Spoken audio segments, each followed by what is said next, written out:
Get ready to learn how to make a corset bag from scratch like a pro. Hey guys, welcome to Sewing with Damara. This is a detailed tutorial that will take you through every step of creating a corset bag. You don't want to miss any of the steps in this tutorial. With that being said, make sure you subscribe to this channel, hit on the like button, turn on your post notifications, and during the course of this tutorial, you can leave any questions you have in the comment section and I'll be attending to it. Now let's dive right into this tutorial.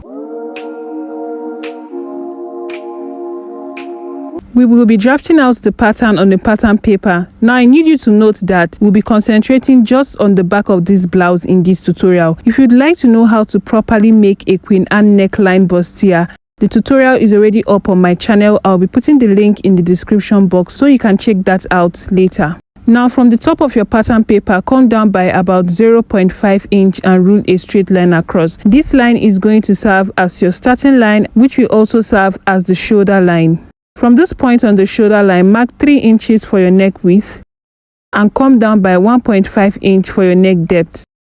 Connect this with a curve to get your neckline. Also on this shoulder line, mark half of your shoulder measurement. For me, it is 8.5. Come down from that point by 1 inch to get your shoulder slope and connect it back into the neckline. The next measurement you are going to mark from the shoulder slope is going to be the chest line. If you already follow my tutorials, you know is to divide the bust by 6 and add 1.5 to whatever you get. Mine is 8.25 and I'm going to connect this with a straight line. Also on this chest line, mark half of your shoulder measurement and connect it into the shoulder slope. You're going to divide what you have from the shoulder slope to the chest line by 2. Coming from that point by 0.5 inch. On the chest line now, you're going to mark quarter of your bust measurement. Mine is 10 inches. You'll be connecting all these points together to get your armhole curve just like I'm doing here. So after doing that, I'll just be labeling this the shoulder line and this is my chest line for more clarity. Placing your tape there as the shoulder line, the next measurement you're going to mark is going to be the waistline. You don't need the bust line measurement for the back piece, okay? I'd like you to know that the shoulder to waist in front is longer than that of the back. If you don't know the difference between your shoulder to waist measurement in front and back, all you need to do is take out 1.5 inch from your front waistline measurement. So my front waistline measurement is 18 inches. Taking out 1.5 inch, I'm going to mark this as 16.5 inch. I'll connect this with a straight line. This here is my waistline. Now from the waistline, you're going to determine how long you want your blouse to be at the back. For me, I wanted it to be as long as the front. So I'm going to mark this at 9 inches and connect with a straight line. I'll just label this the length. Now bringing in the front pattern paper, on the side what I have here is about 5 inches. I'll be connecting it to the center to get our back waist effect. So I'll also be coming down by 5 inches and I'm going to connect this with a straight line and I'll be labeling this the side length. Because we are making a corset bag, we will not be needing to add that to this back pattern. So on the chest line, we already have quarter of our bust measurement, right? Go ahead and add your stitching allowance. For me, I'll be using 1.5 inch. Mark quarter of your waist measurement on the waistline and add your stitching allowance. Now you will not be marking anything on this side line here. Coming to the full length, mark either quarter of your hip line or quarter of where your blouse is stopping. Then add your stitching allowance. Go ahead and connect these points together just like I'm doing here. Now using your curve from this side line here, you're going to connect it with a curve into the center back to get your back waist effect. To create the yoke with the keyhole design, what you have to do is to come down from this neck depth by 1 inch, and from this point here you'll be connecting a curve into the chest line. So I'm just going to bring in my curve and place it this way. Now you can determine how open or how small you want this to be. This is totally up to you. Just be flexible and create something nice. And you can see here we've created our yoke with the keyhole design. The next thing you're going to do is to come in by 2 inches on the chest line and come in by 1 inch on the full length. You're going to connect these 2 points together like this back into the yoke. You can actually make your bag bodies together with the yoke, especially if you are using the same fabric. Now I created another tutorial on this and I'll be putting the link in my description box so you can check that out if that is what you would want to create. We are done drafting out the back pattern. Just go ahead and cut this out just like I'm doing here.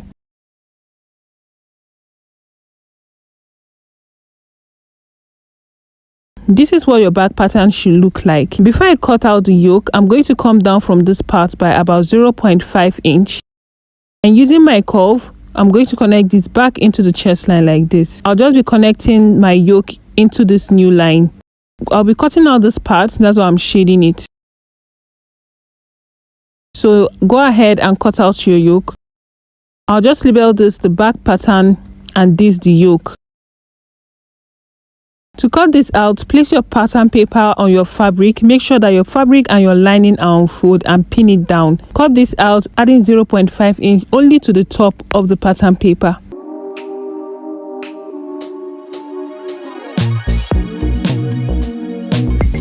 On your lining, make sure you iron your interfacing. For me, I used hairstay. I'll still be taking out about 0.5 inch from the center of the back. And yeah, this is what you should have, your main fabric and your lining. Now let's keep this aside. For the yoke, I've gone ahead to cut out my yoke and I made sure to add 0.5 inch all the way around. I cut out 2 pieces on both sides, as you can see here. Now I'll just be showing you guys what to do. I'll be pinning down all the areas where we'll be stitching down. Now make your stitch using 0.5 inch stitching allowance starting from the neckline all the way into the side, and make sure that you do this on both sides of your yoke. Now coming to the lining, what I'll be doing here is to mark out where we'll be placing our boning and the space for the eyelet. So starting with the spacing for the eyelet, I'm going to come in by 3 inches from the center back here. I'll also mark 3 inches at the top here. You can also use 2.5, okay, and connect this together with a straight line. Coming from this side here, I'll mark 1.25 inch and also mark 1.25 inch here and connect with a straight line. Mark out another 1.25 inch and mark it up here and connect it with a straight line. Now I'll be stitching down our boning on these 2 lines here, and this first line that we drew is to give space for the eyelets, and the boning will insert on that area much later. To insert the boning, I'm going to get my Regina boning. I'll place the boning on the back like this, making sure it's about 0.5 inch away from the top and also 0.5 inch away from the bottom part. Now I'm going to cut this out. I'll be cutting out 2 pieces for both sides of the back piece. I'll also do the same thing to the other line. I'll be cutting out 2 pieces for both sides. Now this Regina boning is quite curled up, so it can take iron. You can go ahead and just iron it flat. So after ironing it flat, this is what I have. What you just do here is you place the boning on the lines and stitch it down on both sides, okay? Now make sure that when you are doing this on the wrong side of your fabric. That is where you ironed your hairstay. I just drew this on the right side just so you guys can see the lines properly. After stitching down the yoke, you can see what I have here. I've gone ahead to iron this out, and I also inserted a little elastic band around this area because of the button, which I'll be inserting later. So you can go ahead and do the same thing. Then after stitching down the Regina boning, you can see what I have here. Like I said, make sure you stitch this down on the wrong side, okay? So this is what I have, and this is what yours should look like. The next thing we'll be doing now is to attach the main fabric, the lining, and the yoke together. To do this, bring in your yoke and you'll be placing it on the right side of the fabric, just like I'm doing here. Now make sure that your yoke is about 1 inch away from the side. I know I didn't do mine here, but I did it when I was stitching it down. Then you're going to bring in your lining and you place it right side to everything and pin this down. Make sure you're doing this to the both sides, and you're going to stitch this down using 0.5 inch stitching allowance.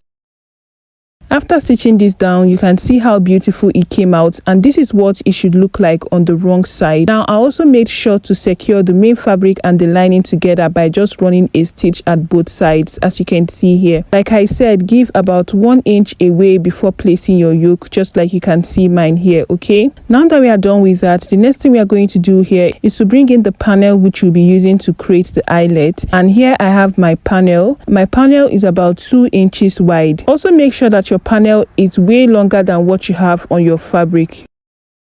Now I'm just going to open this up to show you guys how I cut it out. Taking the measurement of what I have here, you would notice that what I have here is about 4 inches. Now what I did was to cut out my fabric with 5-inch width, iron my interfacing, and I folded in both sides of the panel by 0.5 inch, and I gave it a really good press, thereby leaving us with 4 inches, right? And I went ahead to further fold it into 2, and that is how we are left with 2 inches here. What you are going to do here now is to place your fabric inside your panel like this, making sure that it gets to the midpoint. Now what you are going to do is you're going to get your boning, your Reginine boning, and you're going to be placing one on this side and one on this other side. Now we'll be stitching this down. I'll be showing you guys how to do this step by step when I get to the machine. Also make sure that you have your Modesty panel. I used a crepe fabric, a very light one for that matter, but you have to iron a pepper gum to it to give it strength, as you can see mine here. Anyways, let's just go to the machine first and create the eyelet spacing with the panel, and then we'll talk about the Modesty panel. To do this now, what you need to do is to bring in your panel, and you'll be putting your back piece inside your panel like this until it gets to the midpoint here. So what you'll be doing here is to run a stitch from this side all the way to the length, making sure that as you're stitching this down, that your stitch is getting both the main fabric and the panel. You can see how I'm doing that there. I'm just using my hand to check where this panel is as I'm making my stitch. Make sure you take your time while doing this, especially if you're a beginner. After doing that, you can see what it looks like on the wrong side. Now bring in your Reginine boning, and you're going to place it on this side here. You'll also be running a stitch just like you did the first time. Make sure to run a stitch on the other side of the Reginine boning also. After doing that, you bring in your second boning, and you are going to place it at this side. You'll also be running a stitch just like you did on the first boning. At this point, if you haven't subscribed to this channel, please make sure to hit on the subscribe button and give this video a thumbs up. Now that you have secured your boning in place, you're going to put on your panel this way, and you'll be finishing the upper part of this panel. So I'm just going to stitch this down like this, and I'll be trimming off the excess of what I have there. You'll be turning this way, and you can see how beautiful this came out. Now what you are going to do here is to run a stitch at this side of the panel to secure everything in place. So now after doing that, you can go ahead and trim off whatever excess you have of your panel. You'll also be making a stitch on this side. Make sure you are touching it to know where the boning stops, okay? Now after running this stitch, you can see what we have here. We've created a channel for our boning also. You can see how that looks. You'll also be running a stitch on this other side here.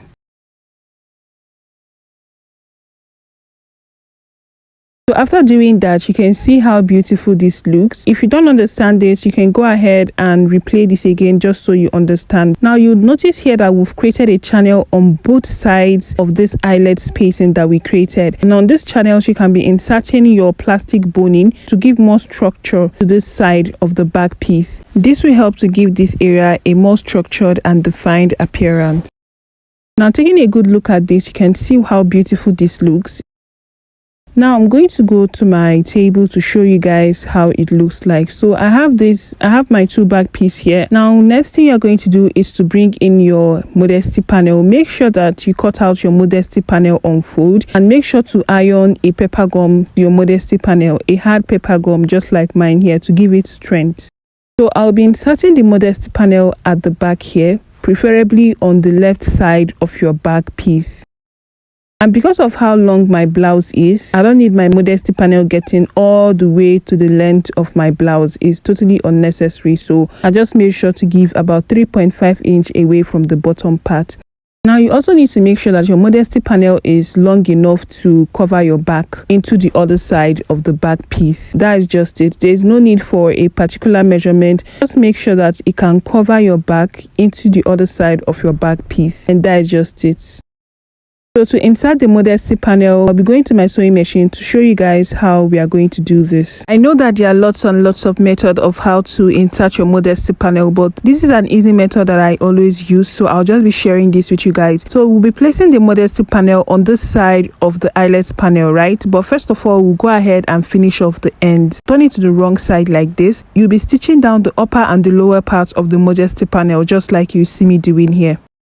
make sure to trim off the excess.